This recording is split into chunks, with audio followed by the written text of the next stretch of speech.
adversity? Bring it. The struggle?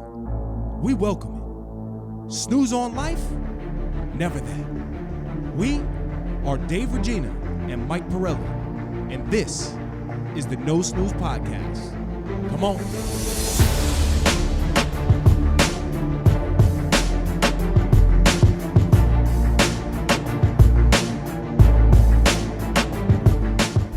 Before we dive into today's episode, we want to simply say thank you for your support.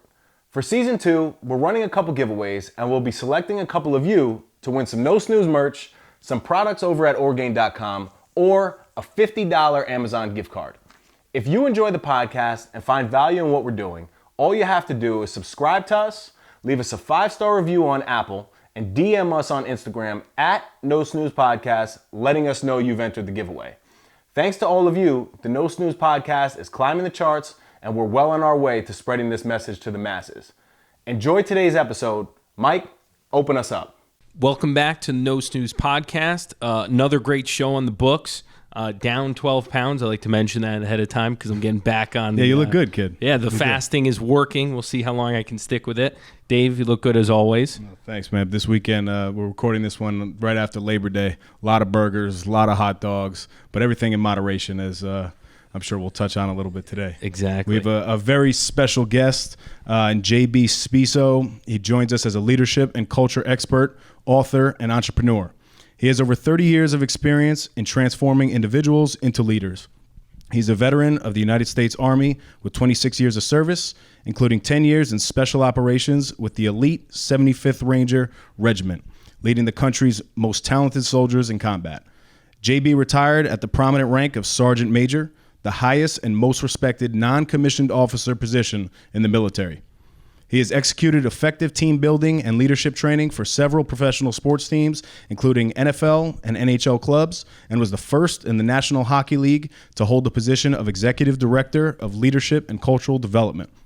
He is a motivator with an energetic passion for helping others. He understands the rigors, the risk, the teamwork, and the mindset needed for success. JB has recently published his first book, Warrior Leadership: Steps to Success for Leaders on the Ground. JB, first and foremost, we want to thank you for your service to the country, and we're so happy to have you here, man. Thank you for getting on with us. Yes, thank you. Gentlemen, thank you so much. I appreciate that. I was proud of my service and honored to do it. David and Mike, thank you so much. I'm glad to be here. Mike, you look good. Keep it going. I like it, right? I listened to a story you told about how you caught some guys sneaking candy. And he locked the door on them. They left. They got a bunch of candy, came back, and they couldn't get back in. He opened the door and he made him eat all the candy. In like 1 minute, right? I was stressing on the way here because I'm like, I hope he doesn't catch me eating candy. So I think about that now. Yeah. Well, that was definitely a Sports Center moment of my drill instructor career. So that was good. Well, what's awesome about you too is, just getting to speak with you, prior to the recording, listening to your stuff. You're not the typical military from what you would see in a in a good way. Got to be careful. No. He's not scary per se. He's very humble, and he's very personable and just so easy to talk to. So I really appreciate that. At Manhattanville College, our coach Pat Scanlon, he instilled a lot of the same values. My grandfather served in the Navy as well. So I'm used to a certain level of discipline, which you have, but you also, it seems like you have the ability to like turn it on and off. And that's an awesome thing. No, thank you so much. A good friend of mine, Billy Hart, he's actually a NYPD lieutenant, former Army officer, Army Ranger. He coined it one time for me. He said, you have this unique ability to speak to everyone from the, private entry-level worker to the general officer, CEO level. He's like, you have a broad ability to do that. And, my father, he had that talent as well, too. And I think that that's very, very important when you come across. Obviously, there are times that, you have to be like, do it this way. But there's also times that, you have to understand people and understand who humans are. When I teach in leadership all the time, understanding, culture, having that humility, having that high emotional quotient, that EQ. You really need that today, especially being a leader, being a coach. Even if you're an employer, an athlete, same thing. You have to kind of understand everything that's happening. And when you do, you can forge your own success that goes there. I often say, and you've probably read it in my book too, that, I'm a cheerleader. That works for me. Yep. So you have to find what works for you, so it's authentic. And, you've probably seen it, the coaches that you've played for, David, right? When they're authentic, they get the best results, right? Yes, exactly. Absolutely. So tell us a little bit about how did you grow up? What was the family dynamic, and kind of how did you decide, okay, well, military is going to be my first stepping stone? Sure, that's great. So came from a middle-class family right outside of Pittsburgh, Pennsylvania. My dad, was an executive in a company, worked his way up with a high school education, World War II vet. Back then when you could do that, right? Yep. You got in a company, and you worked your way up. And it's funny, I do a lot of just talk about that generation bit, that World War II generation. Boy, they you want to talk about industrial revolution. They made our country great. That was a great dynamic of, those veterans coming back and building the country. And now fast forward to today, you have veterans kind of doing the same thing. But my mom was a school teacher, principal, elementary school principal, 2 older sisters, very, very successful. And again, lived in an American town, right? Like knew all our neighbors, never locked the doors, the whole thing. Like if you needed to borrow a cup of sugar, you just, you went to see Mrs. Baxter. Mrs. Baxter, my mom needs a cup of sugar. Okay. Right. And that's just how life was. And, it came time for me, and I was a pretty good student in high school, okay athlete. And it was, time for making the college decision. And I just felt that, I didn't want my parents to, have that burden of paying for my college. Wasn't sure if I was quite ready for college, knew there was maybe something in between. And that's how the military came about. And I basically went in for the college fund and had a great recruiter that said, why don't you become an Army Ranger? And I was like, okay. And next thing you know, I'm at Fort Benning, Georgia. I don't think I've been out of my town or out of my state, right? Did you know what an Army Ranger did? Yeah, sure. No idea. Had really no idea. I tell a funny story. I asked my recruiter, what do they do? And he said, jump out of airplanes, blow stuff up. That's what he said. I was like, sign me up. Smart guy. Did you say Roger that? Yeah. Yeah. Right. Roger that. Yeah. So that was basically it. I thought I would, be in the Army for 4 years, college fund. I aspired to be a coach as well. Teach high school history, coach hockey and baseball. That's kind of what I thought I wanted to do. And then all of a sudden you get in the military. I found out I was pretty good at it. I was promoted very quickly. I was in an outstanding unit, the 75th Ranger Regiment, and kind of cut my teeth there.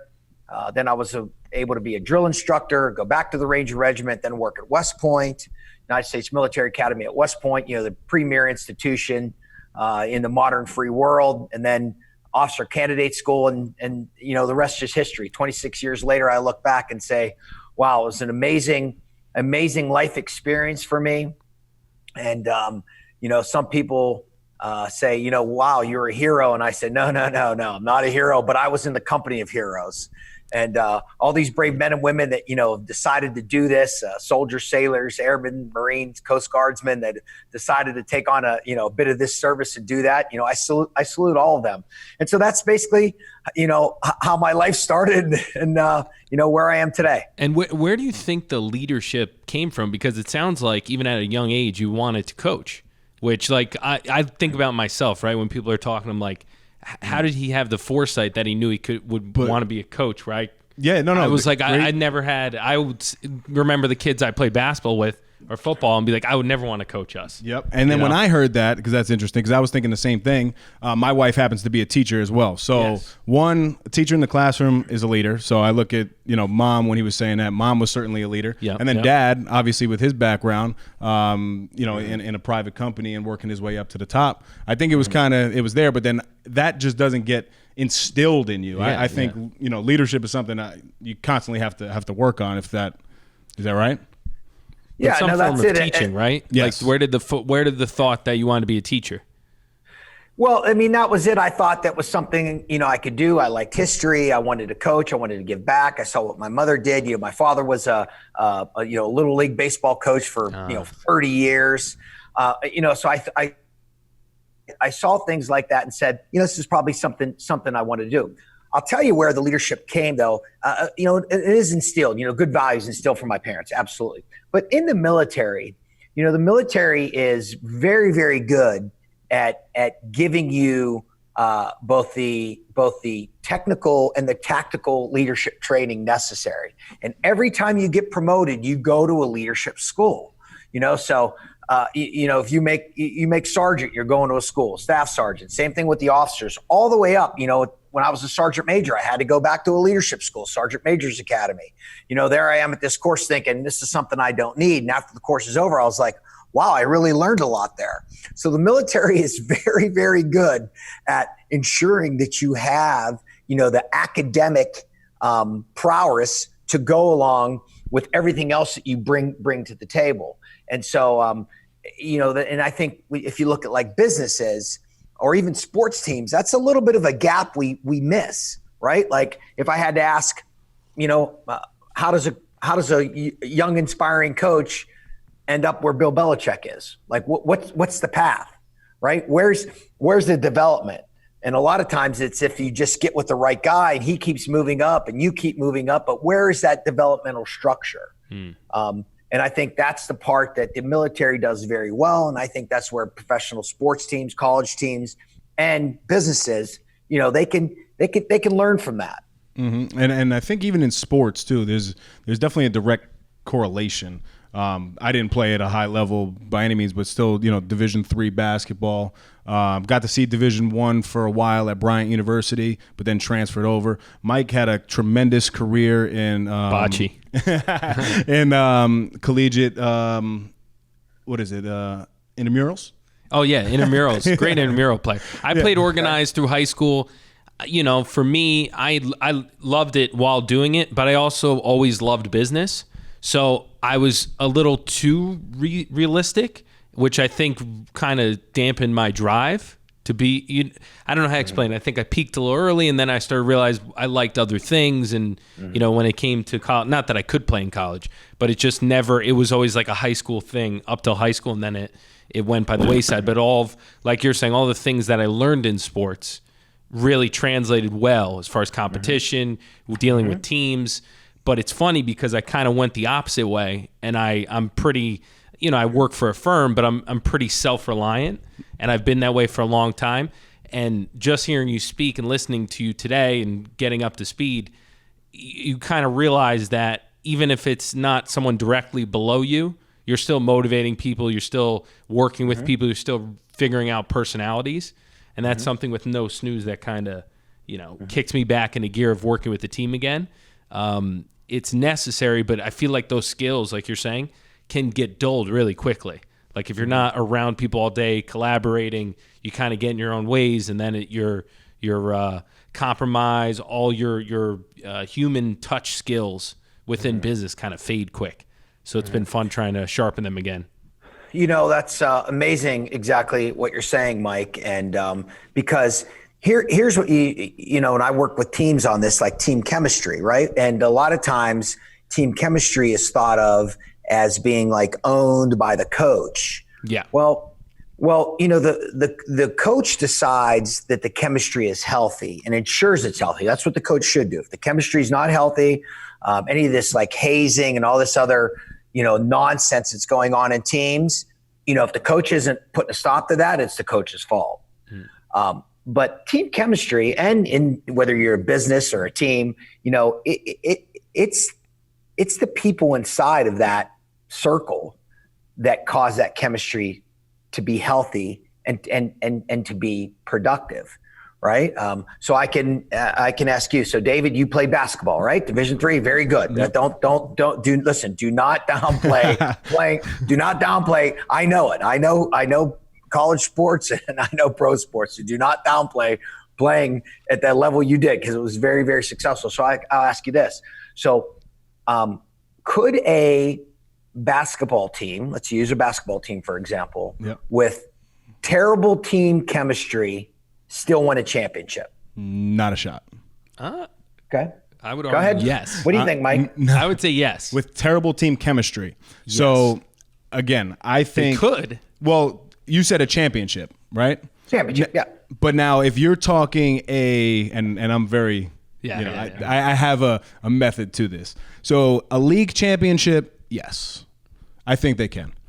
But Okay. a state like like regular going to like an season? NCAA tournament championship, I think you can win locally. I don't think you can win on a national level, if that makes sense, because I think that the team that you'll eventually compete against will have a chemistry that will divide you. From my personal experience, if that makes sense. No, and I'll tell you that, technically, teams with terrible team chemistry can win, can be successful. Yeah. I'm hoping for the Can. Jets. That's the case. But they can't sustain that. Yes. Exactly. It can't be sustained. Exactly. Now I use basketball for an example. Yep. Because basketball is probably the one of the team sports, because in basketball you could technically have two good players And win. Exactly. and win. Yep. No, you're right. Couldn't do it in football. It'd Yep. be very, very difficult in hockey, baseball, the whole thing. Yep. Right. So the point is that team chemistry allows you to go further, faster, longer. Yes. Right. And, though I'm born and raised in Pittsburgh and I'm a Pittsburgh fan, and the Steelers do have very, very good team chemistry. They do. They're very good like that. I mean, look what the Patriots have done Yes. years after years. I knew the it was going to Patriots. come up, JB. I knew it was going to come up. The Patriots. And what do? A veteran player signs with them, and Belichick says, "Okay, this is the role you're going to play. Mm-hmm. This is it. Yep. Okay, does it fit for you? Yes or no? If it doesn't, then we'll move to the next guy. Yep. Right. Right. Now we'll allow you to do more, but this is the role we want you to play because they are so critical on and so cautious of team chemistry, right? And so those are things. But going back to my original statement, that it's the people on that inside of that circle that cause that team chemistry, and it's interactions, it's understanding people, it's bringing people into the process. Okay, David. So here's another one to you. You played college basketball when you were a freshman. Let me guess.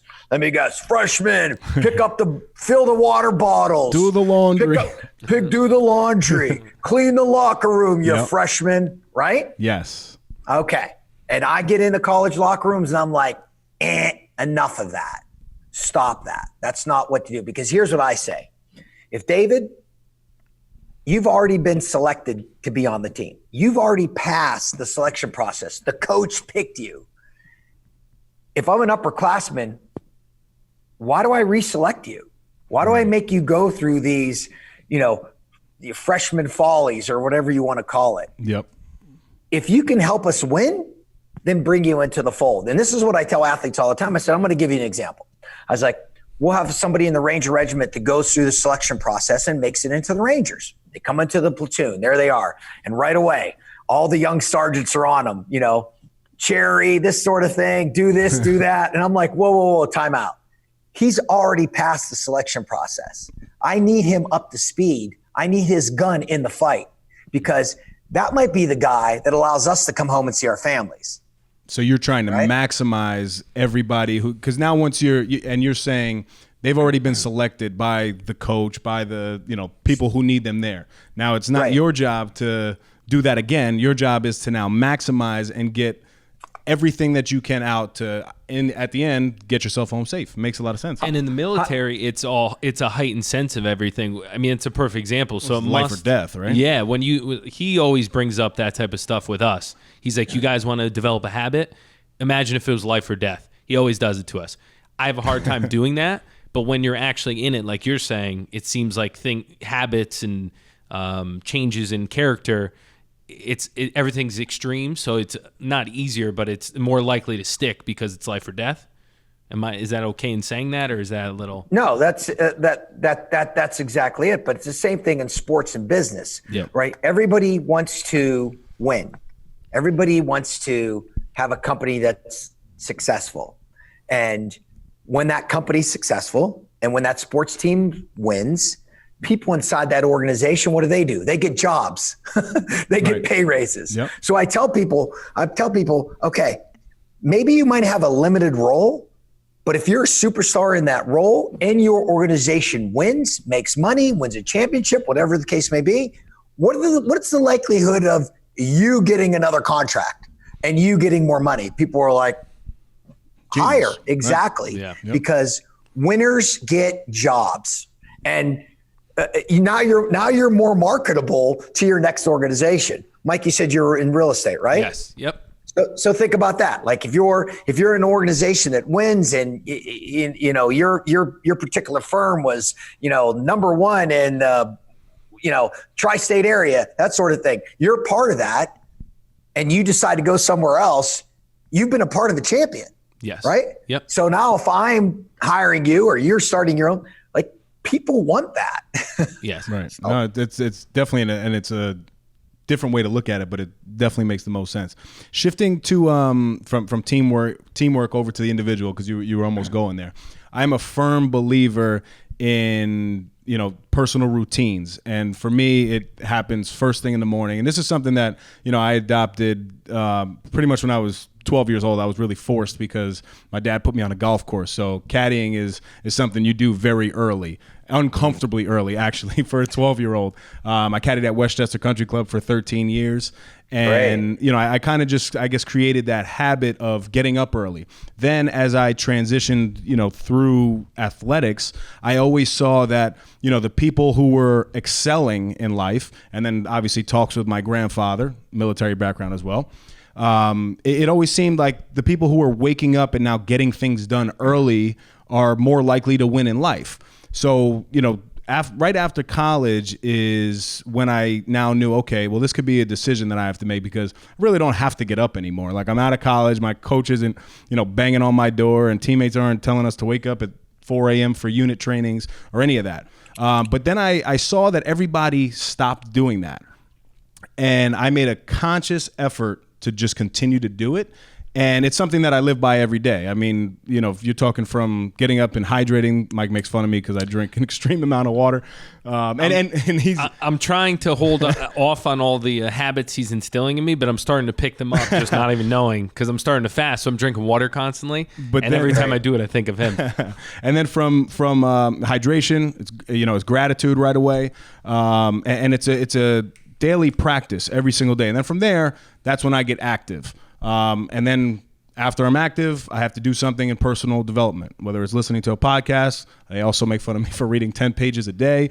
JB's going to think I'm a terrible person. No. It's the brotherly, I give him a hard but time. I'm curious, and I love to hear it. I want to know from somebody who like yourself, you've lived this, you've done this, you're talking over 30 years of a career. What does it mean to the person who maybe hasn't found a personal routine? What's your take on it?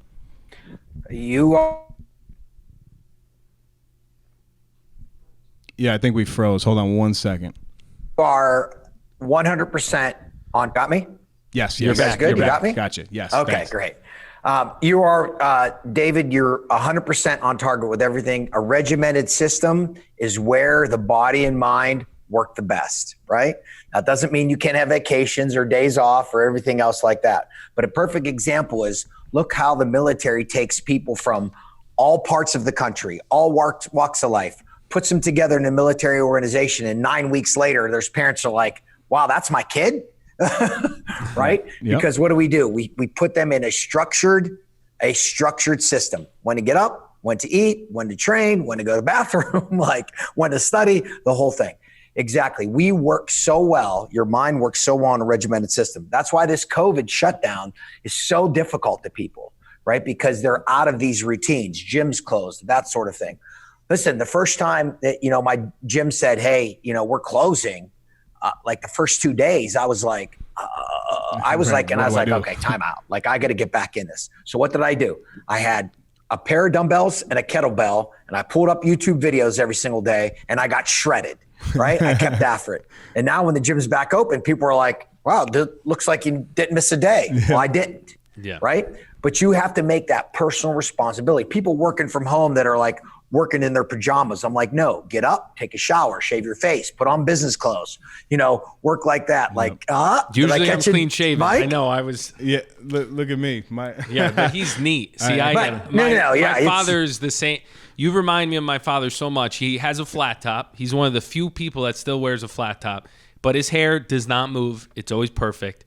Yeah. No, he's always shaven, clean shaven. I've started to adopt it. I definitely haven't been as, with the new baby, I haven't been, and it's an excuse, but I haven't been on top of it as I usually am. So, but I thought every time you say something, I'm like. Yeah. And the other thing, and see, you're right on it with that. And the other thing you said, David, which is very, very important, is one, I love how you're reading 10 pages a day. I have a genre of about 5 or 6 books going, right? All leadership, mindfulness, mental toughness, some inspiration, religion, whatever you want. And every single day I grab one and I read for 10 minutes. Right. So that's what you want to do. And you also said something very important. You're taking some time for yourself, some mindfulness. And men are very, very bad at that. Men think when we, like, oh, do I have to sit and like talk about yoga? No. Right. Mindfulness means you're just taking time for yourself. Whatever it is you're doing, you're just putting your thoughts together. And then, once that's all done, now you're taking action, whether it's the gym or your next step, taking your children to school, whatever that is in the morning, you want to stay on that routine to get you going. Now, there are studies that some people do think better and more creative at night.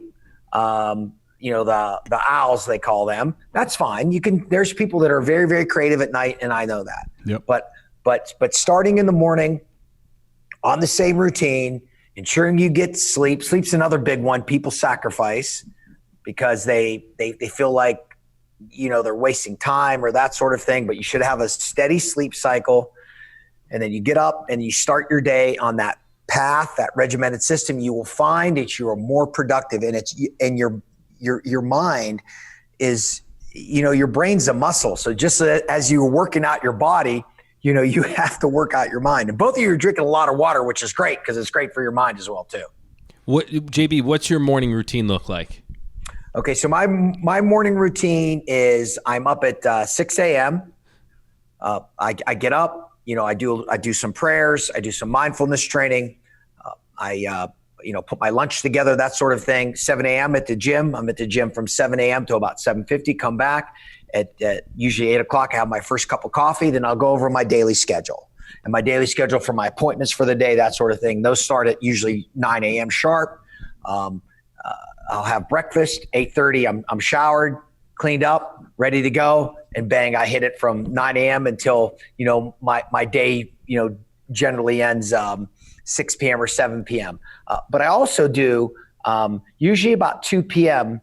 is I take another little mental break, a 20-minute break for myself. I might have a cup of coffee or an iced coffee. I read a little bit, and I do some reflection. And I also, I write. I have a journal. I write in my journal, and I just write some things I'm thankful for, but areas to improve, that sort of thing. Like today, I took the time. You sent me this sheet. Look, I wrote all over it today, right? So, but because that was I was doing a little bit of mindfulness there and understanding. So I do take 20 minutes there where I'm uninterrupted. And you see people are very, very successful. Presidents have done that, general officers, CEOs. Yep. So it's good. It's good to do that in the afternoon too. There's been, I know a CEO that takes a 15-minute power nap at 2 o'clock, lays on his couch, 15-minute power nap, bang. And then he's energized for the rest of the day. But so those are things that you should do because your mind needs that as well too. Are there any habits, and I always like asking this to people because I'm very curious because you're very regimented, successful. Mm-hmm. Are there any habits that you've had trouble implementing? It took me a while to learn to like shut my brain off before bedtime, right? And I really had to do, because my mind was continuing to work. So I really, really had to do, some research there. And so 30 minutes prior to bed, I shower before I go to bed as well too. And it seems to calm me. And I have no electronics at all, none, zero. And whatever I read is, nothing heavy. I'm not reading War and Peace right there, right? Pick up a People magazine or Sports Illustrated, something that's, means nothing, goes in one side, out the other. And then if you do have anything for the next day, that's when you want to write it down. Write it down before you go to bed. I do that too. I write it down before I go to bed. I leave it on the desk. Some people bring it to their bed. I don't like to do that. And I have zero electronics in my bedroom. So no TV, that sort of thing. The other thing is believe it or not, try not to use your phone as your alarm. I know everybody does because that's the thing, and that's exactly what Apple wants you to do. But having the old-fashioned digital clock seems to work pretty well. If you do use your phone, put it on the floor. Try to stay away from that excess light, and really try to calm yourself down. Get yourself peaceful before you go to bed. Yeah, there's something that I need to get better at in my own life, though, is that after work routine. My wife and I are starting to develop one. Well, we were trying to start to develop one. Then we moved. We got a new house. So that kind of shifted us a little bit. Then we had the baby. Now it's trying to find a routine. But that is something specifically in my life that I've been saying now for a while that, I have to develop, and I have to start implementing that stuff. Take it even further with the habit. To somebody, so a lot of our listeners, JB, no snooze is a mindset, and it's about action and attacking life even when adversity hits. And we talk a lot about the habit piece and the importance of it, just like you're saying. To somebody who's struggling to develop a habit, a new habit, what's a starting point, even from a coaching and mindset perspective that you can kind of hit us with? Well, the first thing you should do is start small and salute your small wins. Sometimes, I know, Mike, like you're trying to lose weight. Like maybe you had a number in your head that you were like, 200. I want to lose. Oh, okay. That's a little much. No, right? no. He wants to get to 200 pounds. 200, not lose 200. Oh, you want to get to 200. Okay. All right. So, but maybe that number, like maybe you said I have to lose 20 pounds, right? Yeah. And then maybe the first 10 came off very, very quickly. Mm-hmm. And now maybe the last 10's a little bit tougher, which sometimes can happen. The thing is that you just have to start small, and you have to salute your small wins. A lot of people, there's been a lot of books written on how to build a habit, whether a good habit or a bad habit takes 21 days. There's been a lot of research on that. And that's about right.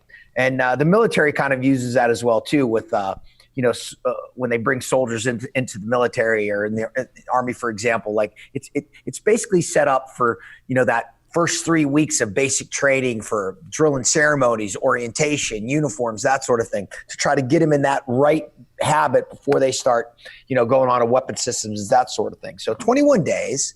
And then you'll find about day 11 is like the decision day. Like, for example, say every single day you want to do 25 push-ups, right? So you wake up, here you go, you're doing great. Day 10, day 11, and you're like, that's the decision day where you have to say, all right, I'm going to do it. I'm going to push through it. Mm-hmm. I'm going to decide to do that. And so that's what you want to do. You want to build yourself something that you think that you can do it for 21 straight days. For example, you're going to get up every single morning at 6 a.m., right? For 21 days. Doesn't matter. Weekends, you're off. You're going to get up at 6 a.m. You're going to start that day. And you'll find that your body starts adjusting to that. And you'll start to understand it. So that's the first thing to do. Pick yourself up. The other thing is make yourself a tracking chart. I have my book, Warrior Leadership. I also have my Warrior Leadership Action Log, which is basically this blueprint where you can write in what you want to do for that week and then actually check it off so you understand it. We're still visual people. We're visual learners. So when you see that that's checked off, you're like, okay, I wanted to do 20 minutes of cardio today. I actually did do 20 minutes of cardio. Very good. Right. David, I love how you said you were a golf caddy. Like, how important in golf is it keeping accurate scores, right? Yep, how important is it? A lot of people don't do it. It's so important. and how like it has to be precise and exact. And while you're doing that, and it's the same thing with what you're trying to do. So start small, do it for 21 days, salute your small wins while you're doing it. I love it. JB, something I'm working on. I don't mean to be selfish with this, but I like hearing what you think about stuff. I'm trying to be less stubborn because my stubbornness has done me very well in the past. But like, for example, there was a way in the past that I attacked a diet, and I would cut out carbs, and I do it I drink egg whites, I do it a certain way. And now that I'm getting older, all of my environment is very different, and it doesn't really make sense to do it that way anymore. So I'm trying to be less stubborn. I'm like, well, it worked that time. Let me do it the same way this time. I'm trying to retool things and see if there's a better way to do it that is you're removing the friction, I think you use, whatever the term is. So I'm trying to remove that friction, but I'm finding that my stubbornness of saying this has worked in the past is getting in the way a little bit. It's hard to let go of past successes in that sense.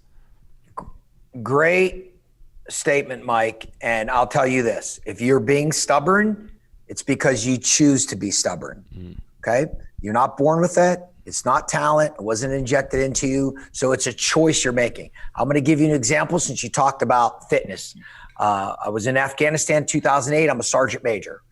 I have my workout book, which was probably like 4.5 inches over my, then 25-year career.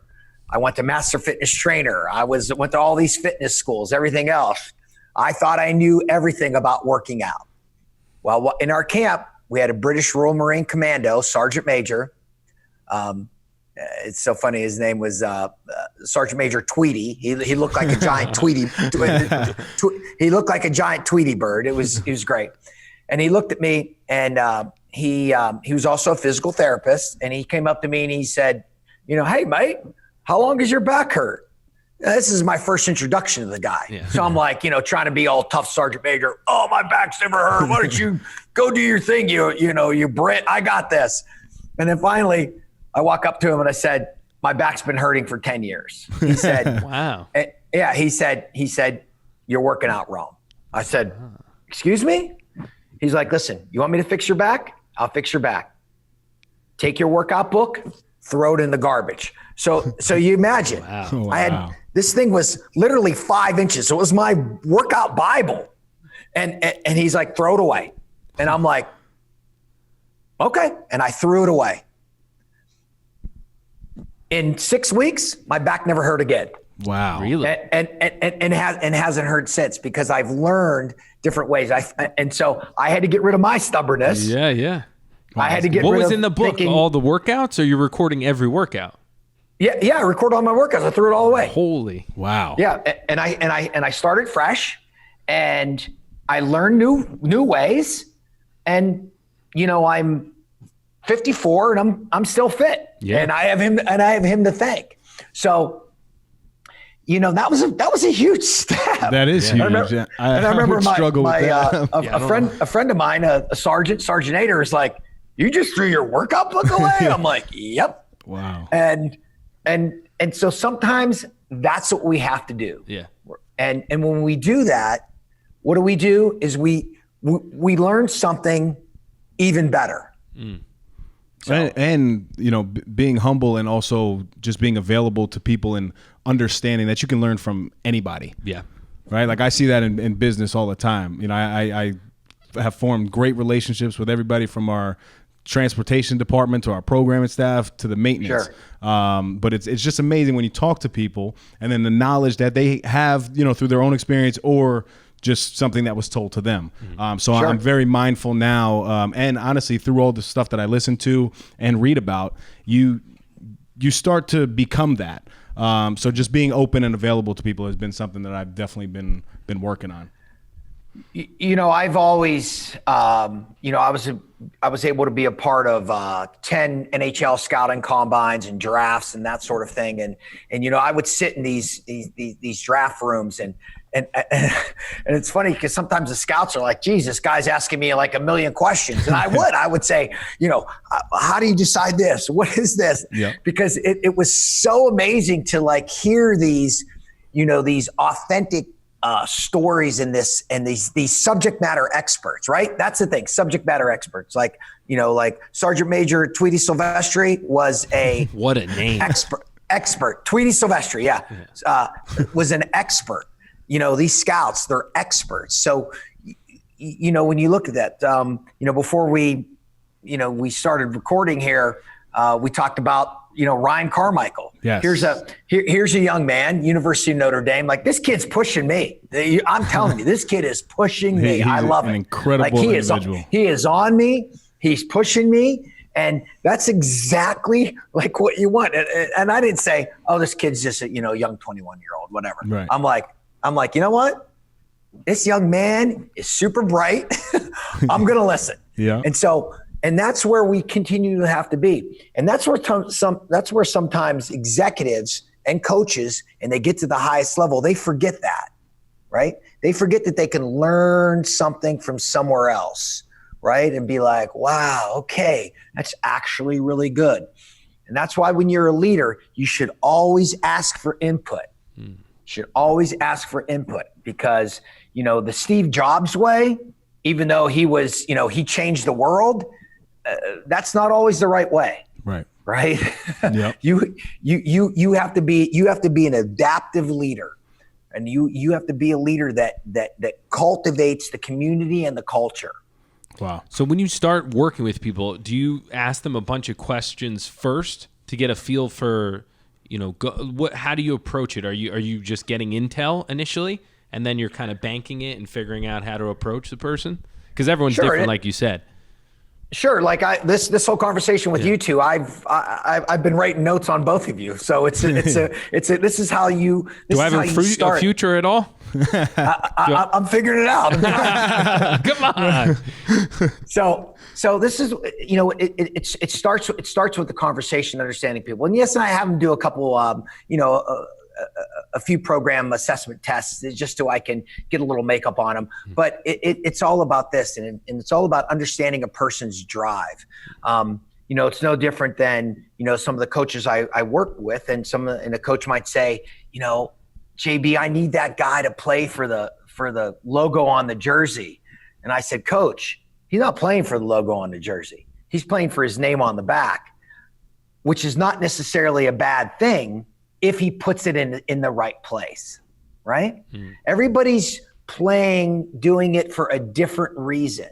So you need to understand and cultivate that to make it healthy and help you get to your goal, which is to be uber successful. We wanted to take a quick second to let you guys know that we partnered with our good friends over at Orgain.com. We're happy to offer our listeners 30% off by entering the code NOSNOOZE30. Again, that's NOSNOOZE30 for 30% off your first order. If you're on the market for a new protein powder, nutritional shake, protein bar, or Mike's favorite, collagen peptides, Orgain is your one-stop shop. As all of you know, my Crohn's disease is currently in remission, and the only protein I use is from Orgain. My personal favorites are the chocolate peanut butter and the vanilla bean. With the code, you can try a 2-pound tub for under $20. Talk about not snoozing. Go get yours today. Now, back to the epi. On the leadership piece, what would you say the big difference between leadership and management is? This is something that JB is a expert on, and I've heard some of this stuff, and I think there's so much value in this specific piece that we're about to dive into. So JB, please, dive into that. Sure. Well, with management, a lot of times it's about what? Profit versus loss and a balance sheet. Okay. Right. Where in leadership, it's, show the way, all in concept, know your people, make people better than you. Right. Right. And I think at the end of the day, my friend Jim Ader, Sergeant Jim Ader, great combat veteran from upstate New York, wonderful human being, been in countless incursions behind enemy lines. One day we were talking about the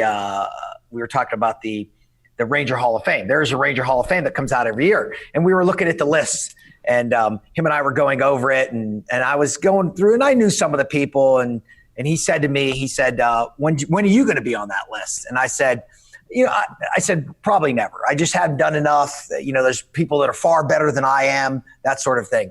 And he kind of sat back and he said something very, very authentic to me. He said, yeah, maybe you won't be on the list, but 50 men you trained are going to be on that list. Wow. And I said, wow. And if that's how I'm remembered, 100%. I'll take that every single day. Right. And so I think that's the part of being leadership. Yes, sometimes leaders have to be managers. There are times for that. But, a manager, again, is a little bit of that black and white, where leaders understanding that whole all-in concept and wants to help people go in the same direction, not go that way. Let's go. We're going that way. Right. Yep. That's what the leader does, and that's it. And if you're a young leader and you're not sure what to do, follow me. That's the best. Follow me. Yep. Figure it out as you go. And if you make mistakes, that's okay. Admit your mistakes. Show no fear. Rebuild. Keep going.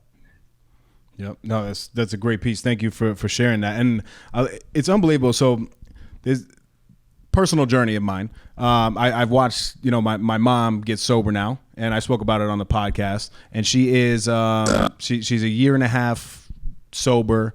It's been a tough battle for her, but her personal mantra nowadays, and it's incredible to see. Not only is she driven, by her granddaughter and family, but the motto of AA is sober for today, right? Like it doesn't matter if you're 38 years sober or you're 10 days sober. The concept is only for today. And I've taken that because, I've heard it, said a bunch of times, lived it, obviously through athletics, applied it in my own life. But when I tie it to something like addiction, something that, you see takes over so many people's lives, especially even now with COVID, I mean, mental illness and all this stuff. It's like, how do you get out of this rut? And really what it comes down to is it's simple, and it's only for this moment. Only for today. We get so overwhelmed about worrying about, how can I fix my life? How can I do this? How can I do that? Stop doing that and focus on the now. And I think, even from the military, that's got to be something that is, I guess, comparable. And you speak about being present for conversations too, which kind of loops in here and hits home with me. We talk about it all the time. It's hard when you have so many things you're trying to get done throughout a day, and then you have that 10 minutes with your wife, turning it off and being present. And that's a skill that we really want to try to hone, because you said something to the extent of like, you can make a 5-minute conversation feel like a 5-hour, or a 5-hour feel like a 5-minute, depending on how present you are, which that hit pretty hard. 100%. Great questions, both of you. You guys are so insightful. The military, David, says a lot, fight in the now, right? Fight in the now. A lot of business people that I work with are, calling me like, oh my gosh, what happens if the second wave of COVID? Well, we're not going to worry about the second wave of COVID right now. Right. We're opening back up. We're working through it. If the second wave comes, then we'll deal with it. Yep. Okay. And that's basically where we have to be right now. We really have to fight in the now, because there's so many different things going on. Obviously, this is election year too. No one's really sure what's going to happen. Right. These are just unprecedented times that are going on in our country. And so, we have to be present and understand that. And you're exactly right. You can spend 5 minutes with somebody and that person could talk to you, and you can just be like, wow, amazing. I think, if you read my book, you see I wrote about, President Bill Clinton. I'm in this gigantic receiving line, and he stops the receiving line to talk to me for 5 minutes. I was an Army first sergeant back then, and was like, he literally made me feel that there was no one else in the room, and spoke, specifically towards me and to what I was doing in the military. And so, those are skills that leaders should always do and understand. And if you can do that, then people will always remember that. And people will say, wow, he made me she made me feel, like a human being. And that's exactly what anybody wants. And I feel like that would transfer well to being a parent, right? Because it seems like you don't have much time, or not much time. Do you have smaller windows to interact with your kids usually? And those small windows need to be impactful because a lot of the decisions they're making is when you're not around. So it seems and I guess my question is, when you're dealing as a parent, is there anything that is different when being a parent versus just a leader? Is there something on top of it that you need to implement, or is it very... Well, I mean, obviously being a parent, then you have that blood connection, which, intensifies it. But I'll just tell you, we talked before about our families a little bit. My youngest daughter, who's a civil engineer, she has about a 25-minute drive home from work every day, and every day calls me, and we talk for 15, 20 minutes. And I so look forward to that. That's awesome. And it's just, here she is, a 26-year-old adult, but still calling me, and we just talk about her day, and I talk about my day and how things are going, and what she did on the weekends and that sort of thing. But it's that small connection, even though it's only a short time every single day.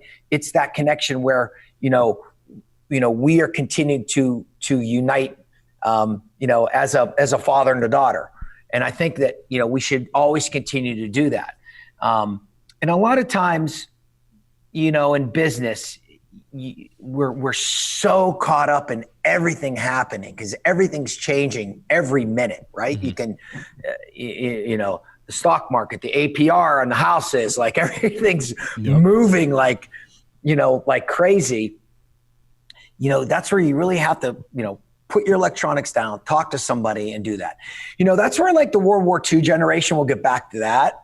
They were very, very good at having the water cooler talk, because there wasn't the ESPN and that sort of thing. Mike, your father, think about after a Jets game, 25, 30 years ago, him and the guys would probably meet and talk about the Jets, and they still do it. and that's what they did. They were their own sports center. Yep. Right? Because it wasn't just thrusted onto you all the time. That's the other thing I'll tell people is that, be very, very careful of what you're putting into your mind. I watch about 15 minutes of news a day, and that's it. I get all the information I need. If there's something, highly pertinent, it'll come across my phone or that sort of thing. Same thing with the sports. I put about 15 minutes a day in that. You cannot continue to flood your brain. Remember, your brain's a muscle. It needs healthy engagements. And so, you should be very, very careful of what you put into your mind. So always be very, very cognizant of that, especially as a leader and a parent and everything that you're trying to accomplish in life. No, and I love hearing things that, I'm no expert, but I'm walking proof of that last piece that you said, because, and again, this is not anything new. I've been open about this on the podcast, pretty transparent about it. At 26, I did have a really great job, and there was money coming in. My wife had a nice career, but I was always feeding myself with, a lot of rap music, and there's a time and a place to do it. But I saw myself focused on the wrong things in life. And I was making really bad decisions, and I found myself, young in the clubs and really enjoying it. And, my wife and I, we had a hard time with it. Ended up going to therapy and then changing, the dynamic of our marriage. And now we're thriving and better than ever. But that was a major, part of my life to then I started seeking out I call them silent mentors, really like yourself. Now I happen to have a great conversation with you. Love to call you a friend moving forward. But silent mentors that are available on Google and, on podcasts. You don't have to know these people, right? But you start to take in what they're saying. And the more you do that, the easier it is to then become that. And there's days you don't want to do that, right? But I'm just, walking proof of what you just said. So I like to just touch on that too. No, and that's that's how I am, and I try to continue to make myself a healthy human being. And you find yourself when you do that, you're able to give back. And both of you now, also should become mentors, and you probably already are. And I think the other thing the military does well is the military, basically assigns mentors to you. Right. And I think sometimes in business world coaching, we don't really do that.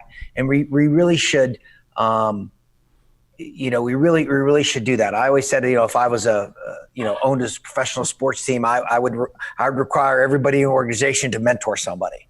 And because that's how you build that continuity. And when you mentor somebody, you're not trying to make a carbon copy of you. You're just trying to assist them in becoming, the best version of themselves. I had a young Army officer. He's highly skilled, doing great things. He said to me one day, he's like, you made me who I was when I was at West Point. I said, no, I didn't. I said, I chipped off the rough edges. That was about it. and now this young man's doing, amazing things in the military and in life. And so that's part of that mentorship program is giving back, helping people, and how you respond to other people's needs. And a lot of times, and you said it when we were before we started taping, it's just learning to listen, because a lot of times that's all people want. They just want somebody to listen. They're not asking you to fix their problems. And definitely don't judge them. Just listen to what they have to say. JB, I needed that conversation 2 months ago when I was arguing with my wife, because my problem is I put fires out like you do daily. So when she brings me a problem, instead of just sitting there and empathizing, I try to fix it and I make it worse. So make it worse. I'm learning. Yeah. I'm learning. It's hard, but that's to my point is it's hard to switch gears and, like you're saying, know your audience and figure out what kind of leadership hat you need to put on in certain moments. Mm-hmm. That's been a little difficult for me, is getting away from the office, because it is 24/7. People mm-hmm. constantly looking for homes, and mm-hmm. If you want to, you could work 24 hours and it's still not enough. So mm-hmm. it's setting that structure. This year's been big about resetting structure because of the baby and new schedules. Now I'm trying to make sure that my wife, like Dave's saying, has enough attention. We're doing things we want to do. She's not getting neglected. I'm giving my attention to the baby and really enjoying life. So it's kind of this constant dance and balance that you're trying to figure out. But it's a constant retooling. I don't think that ever changes, though. No, right? No, it's constant. Yeah. No, and here's the thing, is Mike, is you can still service your customers, yeah, and keep them in some boundaries too. Mm-hmm. Yes. Right? And that's all part of it, because you need to have a healthy balance in your life. You need stress and you need enjoyment. Mm. Your body needs both. So you do need enjoyment in your life. Mm-hmm. It can't be one way or it can't be the other way. And stress helps fuel us and make us very, very successful, because without the stress, then we become nothing. We just waste away. Yeah. So we need that, and you have to just keep it in life. And if there's too much on your plate, then you have to take something off. Yep. Yeah, part of the problem is I love what I do, right? Which I'm super lucky that I found something I really enjoy. Sure. But that in turn makes it so that if I have a couple hours, I try to sneak in some more work because I love it, Mm-hmm. So it's kind of figuring out, and I don't know if you have personal rules that you put on yourself throughout a work day that mm-hmm. you can't answer calls after this time, or you have to do this certain time. I'm finding that for me, that structure is really needed, so that I'm not stressed out and I don't have this nervous energy constantly, because I have more structure. Well, it's exactly it. Now, and I had to put time limitations on myself. And my daughter, Mara, she actually helped me a lot with that. And because, it's funny, sometimes these, the millennials really understand that time is needed. Right. And, we're a little bit of the old school. We're like, we'll just keep grinding away. And I can see you're that way. You're going to grind away. If I can help somebody and sell a house, I'm going to do it. But again, you can still service your client, but within reasonable boundaries, because you have to keep that healthy life about you. Because if you're not, then you're going to be able to help less. Mm. Right. Mm-hmm. So when you're fine, you're just like an athlete getting treatment after a practice. If an athlete doesn't get treatment after a practice, what happens? Right.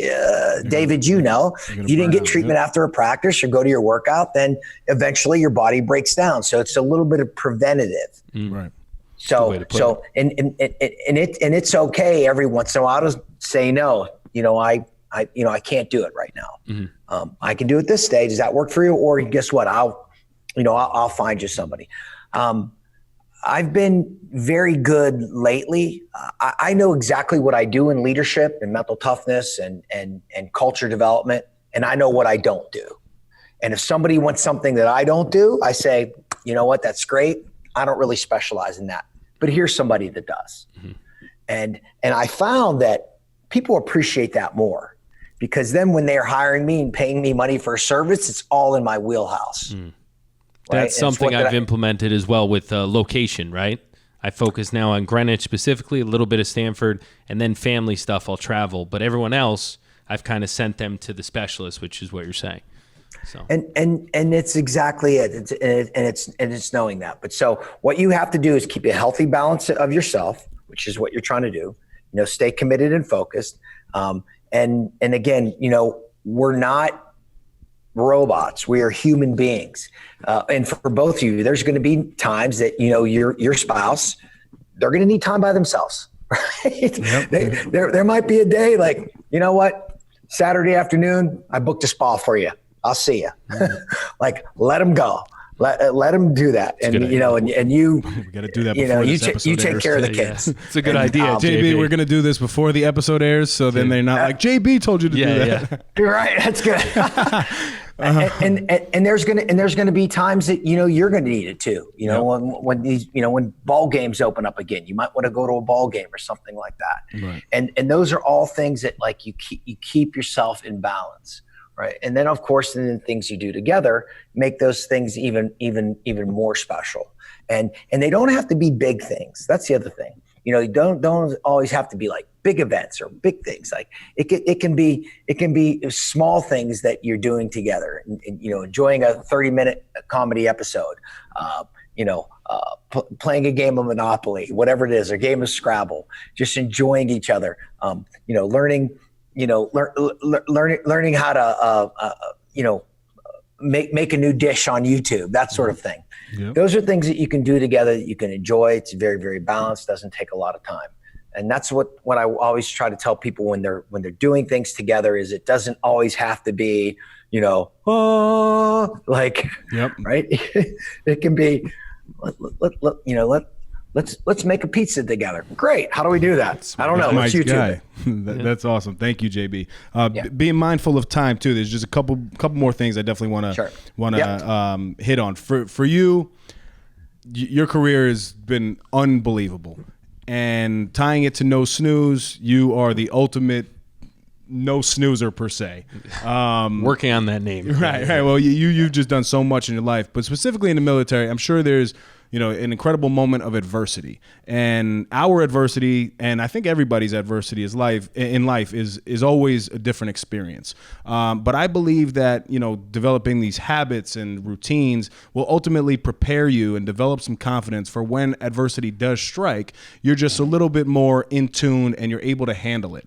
Can you give us a specific example of how you have overcome adversity in the past and maybe a quick story that you could share? Sure. You said it exactly right. Like overcoming adversity is just, through repetition and training. Anything you do, you played college basketball or whether you're studying and that sort of thing.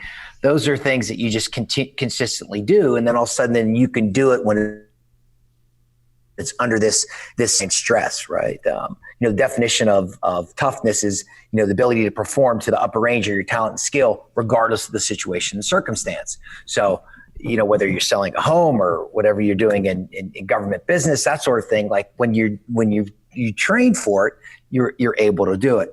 I tell the funny story about, my first time in combat. It was in Panama in 1989. We parachuted in at 465 feet above ground level, which is very low for those people that aren't airborne troops. And that's low. we hit the ground, and there's gotcha. Right, everybody good. So we hit the ground, and I landed, and I'm there's gunfire and everything else, and my rucksack strap breaks, and then I fell into this barbed wire, and my entire time was I had to get to the assembly area because I was the one that was supposed to set the assembly area up for the rest of our team. And all through my mind, I'm like, oh my gosh, I'm not going to make it. I'm not going to make it. And then I had to, make my way across this airfield under fire, the whole thing. Oh my gosh. And all this stress was like getting to me. And about halfway through, I just took a second. I stopped. I took a breath. Okay, I'm going to be fine. And I made it the rest of the way. And sure enough, I was the second person at the assembly area. So I did a good job. Wow. But it's all this stress. We just continue to pound on ourselves. And so what you have to do is control what you can control, right? Control what you can control. And what can you control all the time? Yourself, right? Your effort, your attitude, your positive thinking. So that's my little war story. Yeah, no, I love it. And I'm sure Put me in it. There was a funny one on, I don't know if it was Spittin' Chicklets, that episode, but with the goat meat. He was in a, can you tell that one quick? Was that Sear School or? Sear School, yeah. Yes. Yeah. So we had to,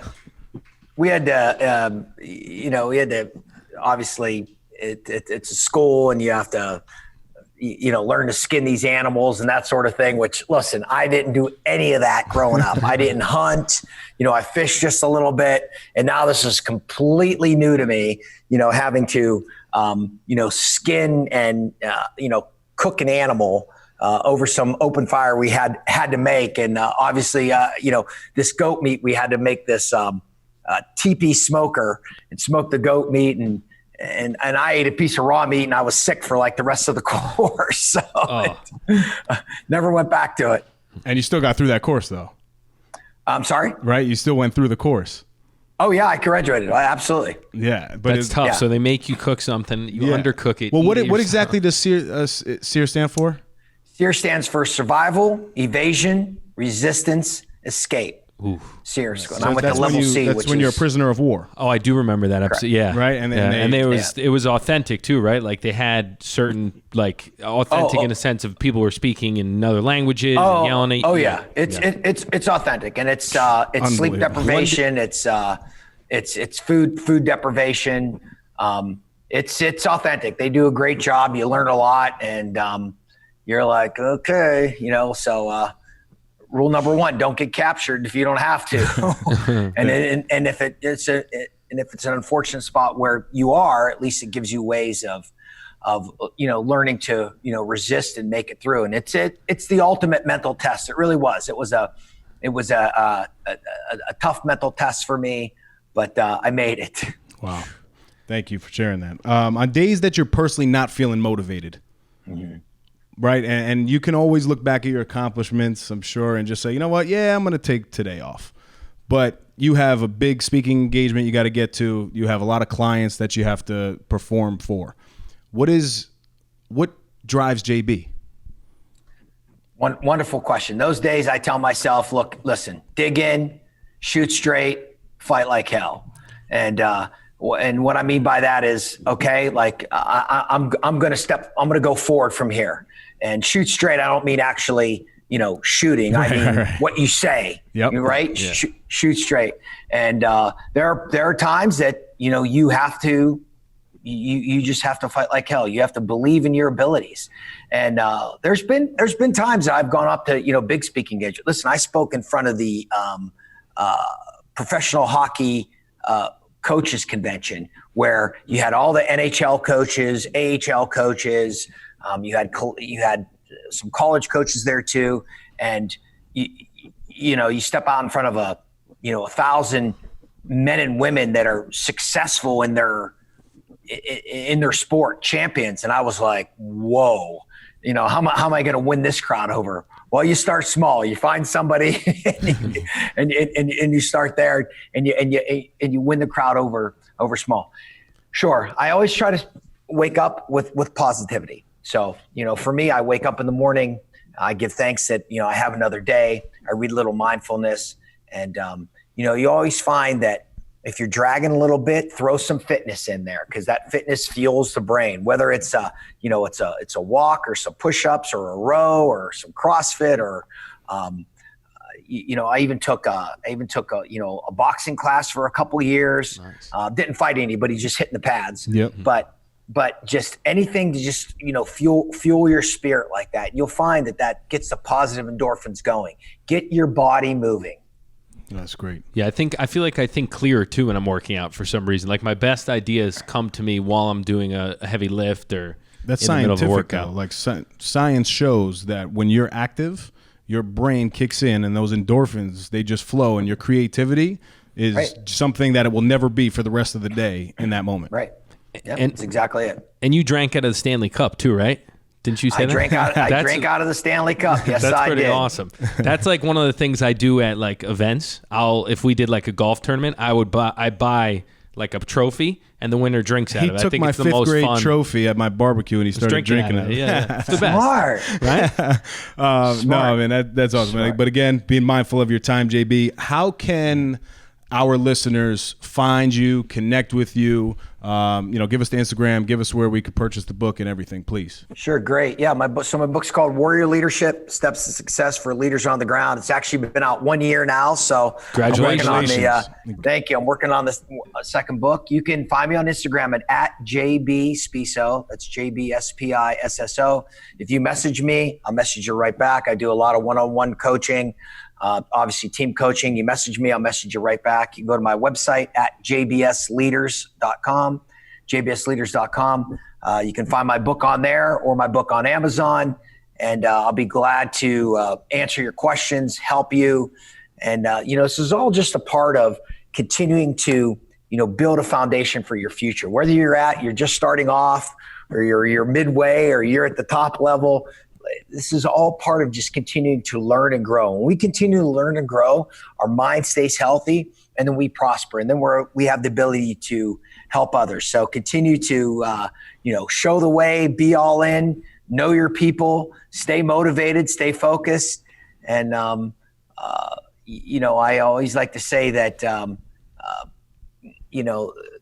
there's never enough time in the world, but what we do with it identifies who we are. Wow. That's good. I like that. That really is. We've been, as you can tell by our logo, it's a Z?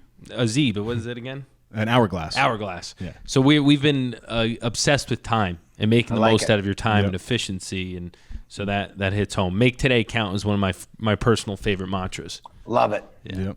And you kind of gave us a quick, I guess, little mantra there. But maybe you have another one in store for us. But we usually end each episode with, I call it a dime. Mike is a mantra, and you could leave a little piece of just something that fuels you every day. So this will just bring us to Dave's Dime of the Week. Dimes. Don't make fun of us, JB. That's my sound effect for him. He's a prima donna. And honestly, what JB is talking about, I mean, the content on his website, I mean, his YouTube videos, the speaking engagements he's been at, the content is just incredible. So this is actually the takeaway from Warrior Leadership. You will find more personal success when you're happy for others. If you have a goal, find your own private drive to get it done. Thank those who have helped you along the way. And that is JB Spisso. Very nice. So this is Mike's mantra. If your actions inspire others to dream more, learn more, do more, and become more, you are a leader. John Quincy Adams. Beautiful. Wonderful. Yeah. I like that. JB, do you have something, I guess, that just is always in your head that you haven't? I mean, you gave us about 100 different mantras for you, but is there something that's on the top of your mind there? Sure. And I'll go back to I was talking about time, and it goes something like this. You can't control time, and there's never enough. All you can do is keep moving forward. And that's from my friend, Special Forces Delta Force Sergeant Major Eddie Edmondson. You can't control time, and there's never enough. But all you can do is keep moving forward. Nice. JB, Love we it. thank you. And honestly, from the bottom of our hearts, thank you for your service to the country. Thank you.